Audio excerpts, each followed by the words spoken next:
Good to see you. Can we super quick just go around and say your names? Just pretend that I don't know anybody's name and just go for it. Jane, Minnie. Thanks, Jane. Gail. Gail. Ginger. Ginger. Catherine. Kristen. Kristen. Terry. Bill. Joe. And Rick. Awesome. I want to say on behalf of the appointed clergy team, thank you so much for doing what you're doing. It's important work. You get things done, and it's mattering to people. It truly is. So thank you so much for doing what you're doing. So when Mark asked me to come in to talk about this, I think sometimes in the church I kind of have a rep as this kind of young, hip expert on all this kind of stuff. I'm just learning it along with the rest of y'all. So about 10 years ago, I used to be able to do little presentations for parents on here's how Facebook works, here's how to keep your child safe, etc. And some of those basics are still the same, but a lot has happened in 10 years worth of social media, and it's updating faster than I can keep informed. So I kind of do my best to keep some general rules of engagement and then proceed as best as I can, just like the rest of us. So Mark made a slide of just some of the various ways that we can talk to people virtually besides one-on-one. And I'm a firm believer that we can connect in really meaningful ways beyond face-to-face contact. I do not think that anything replaces face-to-face contact, but I do think that we can find meaning in this. So a true story for me is that in 2010, maybe it was 2011, we were going to get a Blu-ray player. And we said, wait, when I'm update from DVD, I asked my friends on the internet, this is back in the day of message boards, if you remember message boards, I said, what's the best Blu-ray player? And they said, oh, the PlayStation 3. It's hands down, Sony makes Blu-ray, they make the PlayStation, it's really cheap right now, go for it. I'm like, okay, well, they said, by the way, if you want to play a video game, we play this game every Tuesday night. And I said, no, I don't play games anymore, I'm not going to do that. They said, well, you know, it's probably $10 at a pawn shop. I'm like, all right. So I went and I got the game, and I sat down and I played with them. And I haven't played video games in a long time. And then I kind of got hooked because these guys were so fun to play with. Because now when you're playing games, you have your headset on, and you can all talk to each other from around the world. So my friend Gordon the Mormon down in Texas, and my friend Chess, who is out in Ohio area, we're all over the place, and we're talking and we're laughing while we're playing these games. Now, I've been with them 6 weeks. By the time the story rolls around, they've been together 2 years doing this every Tuesday night.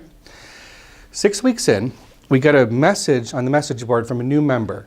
And it's somebody who signed up to say, hey, everybody, we want you to know that our friend Matt, and you know him through his online handle, he died.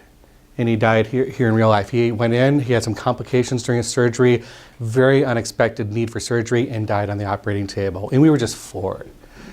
We didn't expect it at all. And what happened was this message board, which prides itself on anonymity, so that we can all kind of say what we want and not worry about chickens coming home to roost, etc. Those guys started opening up and saying, hey, here's my Facebook, or here's my email, here's my real name, because they realized that they'd been getting together for 2 years every Tuesday. And that's why this friend reached out to us to say, we knew that on Tuesdays, we weren't going to see Matt because he was going to see you guys, and we had to let you know about it. And so now we're all connected on Facebook, and we email or other apps. We don't play like we used to because life gets in the way, extra kids, and then some of us were on PlayStation 3, some of us were on PlayStation 4. That's just changed everything. But at any rate, there's still a lot of connection there. And also when I'm playing those games, I found I can engage people in some really solid, big talk. Sometimes church talk or faith talk while we're, I don't know, running a mission in a battlefield kind of game. It does happen. So that's the little anecdote that for me said, oh my gosh, there can be church in cyberland, so to speak. There are ways to have these virtual connections that go really deep. So you might have a story like that in your own life, and I would encourage you that if you hear someone else do a story like that, I'll admit for a while I would have probably said, yeah, whatever, virtual fun. But there is something about virtual connection. So be open if you hear a story like that. So we'll do a little show of hands. Who does email? All right. Who does texting? It's pretty much free in your plan now. Anybody tweet? All right. Anybody Facebook? All right. About half the room. Instagram? the kids are on Instagram. I have one. I think I posted 3 things, something like that. And it just keeps changing. I think Facebook owns Instagram, by the way, so they get your money either way. What I thought I'd do is just kind of give a little tip sheet and then take some time to do kind of a Q&R with you all and see what you're thinking about it. How do you handle in what you said, sometimes through Facebook and some posts and conversations will start and you try to be the listener, you want to input too, but somebody just won't let go of something, and it could be religion. Have you been in a room where somebody says something and just kind of sucks the energy out and you're all kind of like, oh, somebody just said that, or here we go? I've had that same experience witnessing it online, and then sometimes I've realized, oh, I'm engaging in it. So in pastoral care, in one of my classes, we talked about drop the rope, that there's a certain point where when someone's trying to do tug and war, you just got to drop the rope. So sometimes that's also letting go of your need to be right or your need to win. One of my favorite cartoons is a 1-panel cartoon.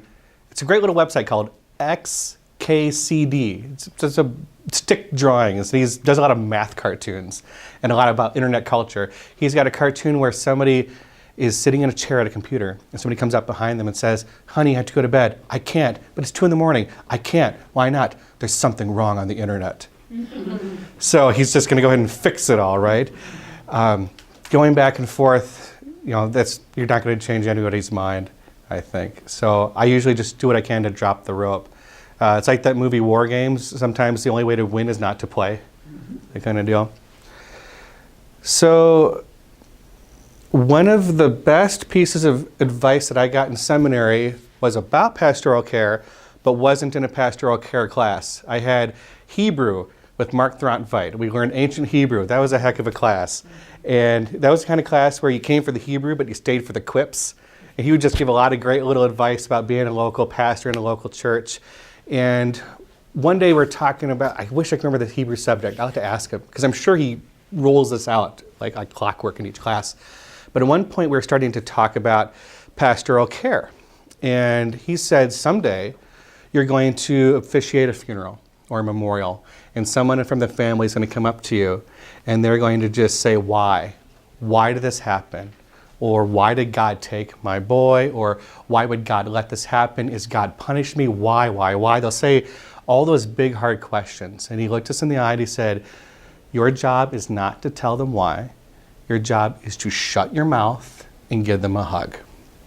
Because whether they know it or not, that is what they need. And that is what they want. There's no why response you can give that will ever fulfill them in that moment. And so I take that seriously when I'm in one-on-one pastoral care in person, but I also do that online too.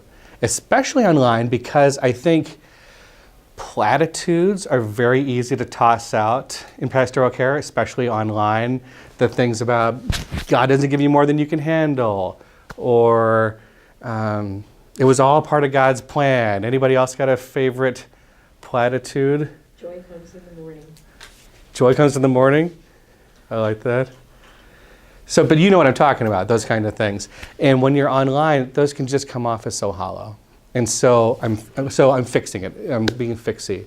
So I would really say, when you see that kind of stuff, your job is not to fix them or answer why. Your job is to shut your mouth and give them a hug. So how do you give people a hug online, right? So I have a top 10 tip sheet. I should print this out for you. I'll print this out for you, people at home.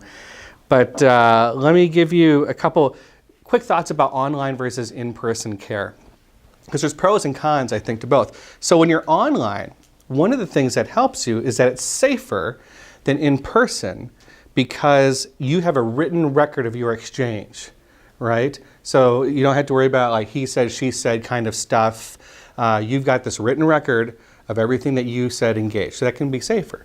On the other hand, it can be less safe than in person because of potential miscommunication.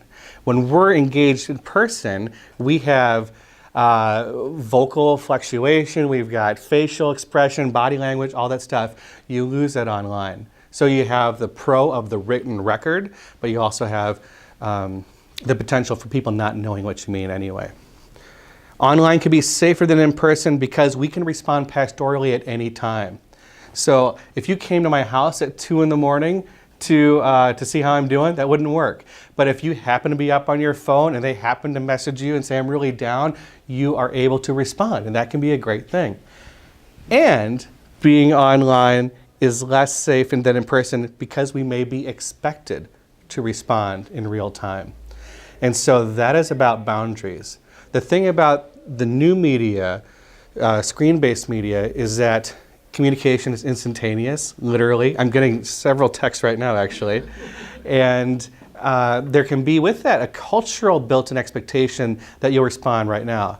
I texted them. It just takes a second to read the text. It just takes a second to respond to the text. They'll just send it really quick. Maybe you've been at that point where you're like, why aren't they just texting me? Why, just do it. It doesn't take that long. I've had that. But sometimes it's just not appropriate. So for me, my day off is Monday, and that's my Sabbath. And so I don't check my church email. I don't check the church phone. I figure if the church line is calling me, it's got to be an emergency, and that's happened once or twice.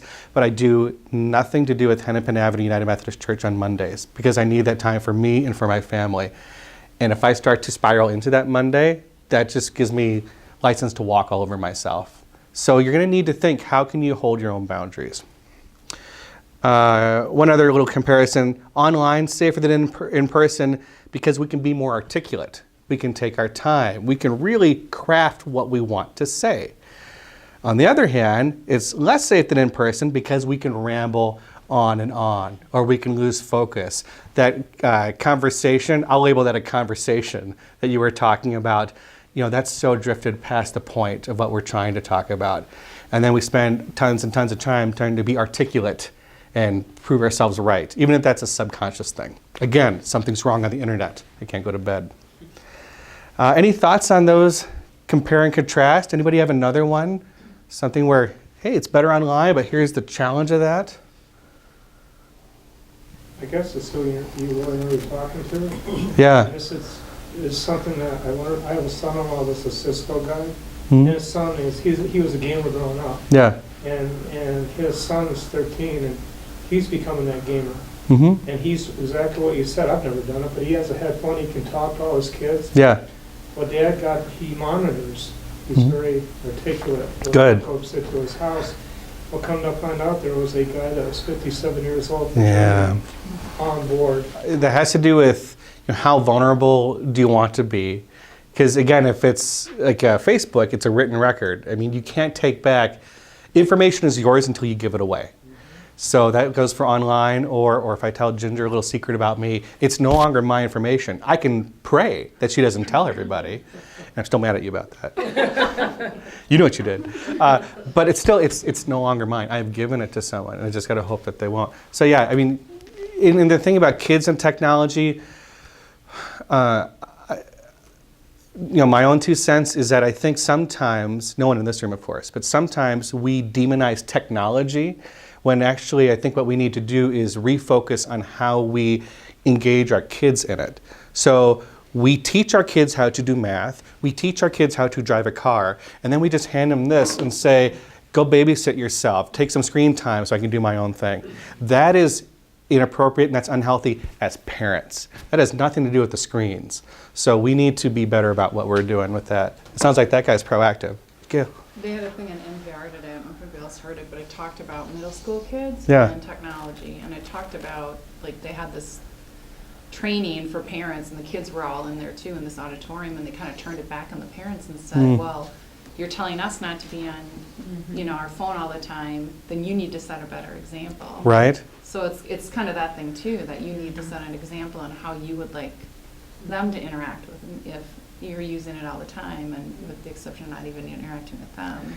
If I had $1 for every boomer or greatest generation person who I heard gripe a little bit about the young people and their phones, and then I saw them on their phones all the time, I would take most of you out for a steak dinner. So, I think one of the things that happens on email and on texting is that you can get started on something and you're off on the wrong path. Mm-hmm. And you buy furniture for your idea and you move Yeah. in, and the whole time on the other end, the person's saying, that's not what I meant. That's not what I meant. Mhm. So that's another one of the things that can sometimes happen online. It's unlimited real estate. I mean, there's no end to the page of an email. There's no end to the page of a Facebook message. Twitter has 140 characters or whatever it is now, but people do Twitter streams. You can just go on and on and on. So when you have unlimited real estate, do you need to use it? Probably not. So there's a reason why this church preaches 18 to 22-minute sermons. Our Sacred Journey has 12 to 17-minute stories, and then the church down the way has like 45-minute sermons. You know, that's just the way that they've decided to do it. So you got to decide how succinct you want to be. I think that's a great point. But you know, a lot of people in these homes, number one, have never learned any of this. Sure. They don't have the devices. Yeah. And who's going to hold the, you know, if you're FaceTiming or Skyping or messaging or whatever it might be, Yeah. how do you introduce that to areas like that, to people of that nature, you know? Yeah. So 2 thoughts. One is that there are assisted living facilities and other kind of care facilities that are starting to incorporate technology into their normal regime. So they're setting up, for example, rigs so that the iPad or whatever tablet is up, and you can, like, if you're a person who isn't able to like use your arms much, you can use like the pole thing. Pardon my ignorance for the terminology of these things, I'm sorry. But to be able to use it in an assisted kind of way. The Nintendo Wii, you maybe remember that. It was the motion controlled thing from about 10 years ago. They don't make that anymore. Except there are senior Wii bowling leagues in some living facilities. And they're doing everything they can to work with Nintendo to keep up their Wii hardware so that they can keep these kind of things up because they're loving it. So there are some people who are being proactive. There are also companies who are getting more proactive. I'm 38, but on Monday mornings, on my day off, here's what I like to read. I like to watch Matlock, and I like to eat lemon cookies, and I like to read the newspaper. Just like a normal 30-something guy in the United States. But what I found is that in the newspaper and on Matlock, commercial breaks, there are all these advertisements for seniors who didn't experience the native digital technology so they can learn it at their pace. Remember the jitterbug phone? It was like 3 buttons. Now there's a smart jitterbug phone, and its tagline is something like so simple, and it's the most rudimentary smartphone. Think about your flip phone from 7 years ago, that kind of deal. But it's helping meet them where they're at and then invite them to the next thing, which frankly is kind of pastoral if they weren't trying to get a lot of money out of it. Yeah. So, all right, here's my top 10 list of things about online interaction. Oh, I've reminded myself. Did I say you're not trying to fix them, just love them? Okay, good. Because that's true. You're not trying to fix them, just love them. Okay, the top 5 are don'ts and then 5 do's. So, number 1, don't write or post anything that you wouldn't want to explain to Mark or Sally or me later. That should go without saying, but just like your interactions with the person in person, you shouldn't want to write anything that we're going to have to sit down and say, so, tell me about this paragraph. What were you trying to do here? What's behind that? Those are challenging conversations. And so don't post anything that would lead to that conversation. It's kind of like when I meet with a teenager from our church or from camp or something like that, they don't come to my house. And he or she and I don't go hang out, I don't know, alone somewhere. We go to Caribou. We go to a public place, something like that, to give us impunity, give us safety. So it's the same thing here. It's a private message between the two of you, and yet always be thinking about that third-party authority figure who you can rely on to say, hey, here's what I was trying to do. I was on the up and up, that kind of thing. All right. Number 2 is don't write something that wouldn't honestly and truly help you. And this has to do with platitude land. And in the internet, there are so many platitudes. There are memes and images and videos that are trying to offer those kind of platitudes like, boy, your world just completely fell apart, but it's all part of God's plan in their own special way. So if it wouldn't be meaningful to you, don't post it. That's one of those things where you're trying to fix, but it's not fixing. But number 3, don't assume everyone has the same starting point as you. So it might not be helpful for you, and yet you know that person best because you've engaged with them already, pastorally, hopefully. So it might not work for you, but if it truly does work for them, just realize that they might have a different context, a different starting point than you. Number 4, don't fall for schmaltz. So this goes back to those memes. So I don't want to anger any Precious Moments fans, but I think you know what I'm talking about. It's those images that are all sparkling, animated, or a Precious Moments, like it's all part of God's plan. All that kind of stuff, the appeal factor for a lot of that is just not there when people have actual grief, when people have real tough things happen. Now, some people will post that of their own accord when they are experiencing some tough times. But what I've found in talking with people who receive it, it doesn't work as well. So if I'm hurt and I want to post, well, it's all part of God's plan with like a Precious Moments kind of picture, that kind of thing, it's different than if somebody posts it for me. It doesn't work as well. It feels like a platitude. It's like, I don't know about you, I didn't always get along with my sibling. It's like, you can't make fun of my sister, only I can make fun of my sister, that kind of thing. I can use something that maybe isn't the greatest thing for my grief, but you can't use it too. You know, Nate, Yeah. on Facebook, you know, I'll often not hear from a friend or friends for a while, and then all of a sudden these memes will start popping up like that. Yeah. And it's almost like a psychological profile. Right? You know, it's just, you can read into that and see what's going on in their lives. Yeah. It says as much about the person posting as much as what the intentions would be. And the trick about a website like Facebook is that you are really at the mercy of their algorithm. So I have around 1,500 Facebook friends, and I don't see all of them in my daily feed, and I wouldn't care to because I cannot keep up with all of that. So what I need to do is be discerning on purpose. And so I do select on Facebook who are the top people I want to see. So I always want to hear from these 2 blogs, so they're at the top of my feed. I want to hear from my spouse, she's at the top of my feed. I want to hear from Hennepin Avenue. I've got that at the top of my feed, as I'm sure all of you can or will have already done. But others I let go. And then there's some who you don't hear from in a while who pop up in your feed all of a sudden, and you go, what's that about? And you're like, why is Facebook testing if I want to see this or not? And there are some ways that you can hide or unfollow, etc. But that's a good reminder of, if you haven't heard from somebody in a while, there's nothing wrong with reaching out.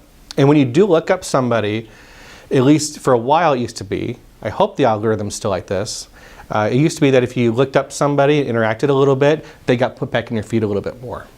So if you haven't heard from Catherine in 6 months, but you hope she's doing okay because you know she had a tough time 6 months ago, just interacting a little bit with her, like liking something or commenting, will draw her back into your feed for a little while too. So I would say that goes back to boundary setting for yourself and knowing what your personal rules of social media are. So for me, if I haven't met you in person at least once, I'm just not going to accept a request.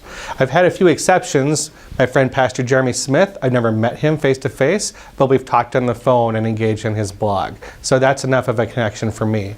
So I just have to decide what level of connection in real life constitutes me saying, I'm going to go ahead and accept or instigate a connection. In Facebook, you get to decide what's the definition of friend. So is friend, well, if I get to know you, then I'll get better networking. Is it really truly just your friends?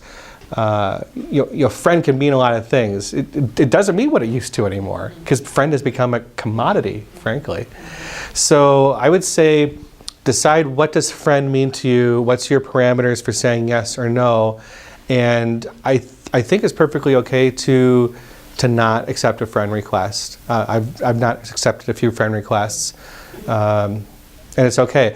Out of all the times where I haven't accepted a request, maybe 2 people have come back and said online, hey, what's up? And I've had like well, how do I know you? That kind of thing. Or, God, it's been a long time. Can we talk a little bit first to reconnect before we reconnect? And only one person has ever badgered me about it in person. And that person had their own boundary issues as it was. Could I ask another Yeah. boundary question? Yeah. Because we are seeing people who have been assigned to us. Mm-hmm. And if we connect with them, then where are the boundaries where their family member or their friend or somebody else then wants to connect with us because now we're connected to that person that we've been assigned? Yeah. And that, to me, would set up a pretty challenging situation, because what goes on between the two of us Right. is what goes on between the two of us. Mm-hmm. And we wouldn't have anything that we would want to share, Yeah. or would it be appropriate? I Yeah. guess that's another boundary thing that could turn up. And if you go to look at photographs from the early 1900s, the roads are nuts. There are as many pedestrians as there are vehicles on the roads. We went through so many different iterations of stop signs and traffic lights, and there were so many terrible car accidents and tragic deaths because we were working out the kinks. How many of you were alive when we still didn't have to wear seatbelts by law, right? I mean, so in terms of the internet, we're gonna keep working it out. So, but to your specific question, so I really do my best to assume the best of people first, because for a long time in my life, I went to the worst case scenarios about people. It was really cynical. So now I try to think, what are the best intentions of what this connection could be about? Like, what's behind that? And if I think I can discern a healthy one, or if I'm not sure, but I think it might be, I'll just reach out and I'll just say, hey, can you tell me more? And if it's on the up and up, it'll be just fine. If it's not, and it's more about wanting that insider information, or I can just tell that that's what it's going to be, I just let that connection go and I don't make it. Because for the integrity of that relationship, for the dignity of that person, you're not there to triangulate. You're not there to do the side conversation. You were talking about shadowing listeners earlier. When I was a student chaplain, I would see, so like if I was a family person and you or me and I'm talking to the patient, hey, how are you? How's she doing today? Like she's not even there, Yeah. like this kind of thing. That sounds a lot like this, and that always feels icky.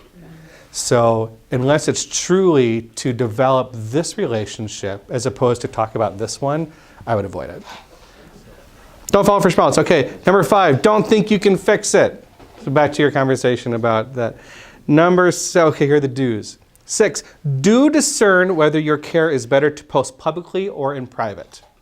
So email and Facebook messages are in private, but liking something or commenting on something, etc., that's public. Anybody can see you like a post or comment on a post. Do remember though, Facebook messages and emails, you emailed it to them, it's a private conversation, but I can always say, hey, look what he wrote to me, right? So again, always write what you would want us to see. Number 7, do write your prayers and know them ahead of time and use them.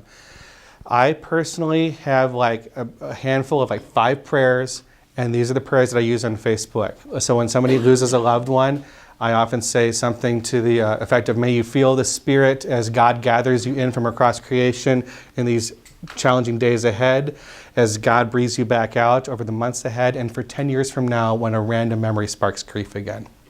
And what I found is that having that in my back pocket, always being ready, it's one of the things that get the most likes, I guess. But people really seem to appreciate that prayer. And only one time has anybody ever said, "Hey, I saw you write that on someone else's thing. Oh, by the way, it really meant something to me when you did it for me too." So I think having your prayers ready to go for in person or online is a great tactic to use. It doesn't make it impersonal. It just helps you be ready. Okay. Do interact with others who are offering healthy care. I mean, talking about that person, if it's not healthy care, don't interact. But if you see someone offer a great prayer, like it, or comment on it to say like, "Thanks so much, June. That was wonderful." Something like that affirms the kind of care that we're trying to get going for these people.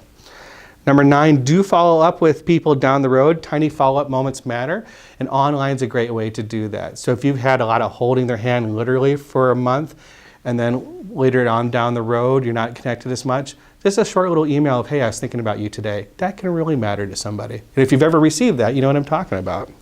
And number 10, leave room for the Holy Spirit. I mean, if the Spirit isn't in any of this, what are we doing, right? No phone's is going to fix this. No word's going to teach this. That's the Spirit. So, all right. Thank you, everybody. Thank you.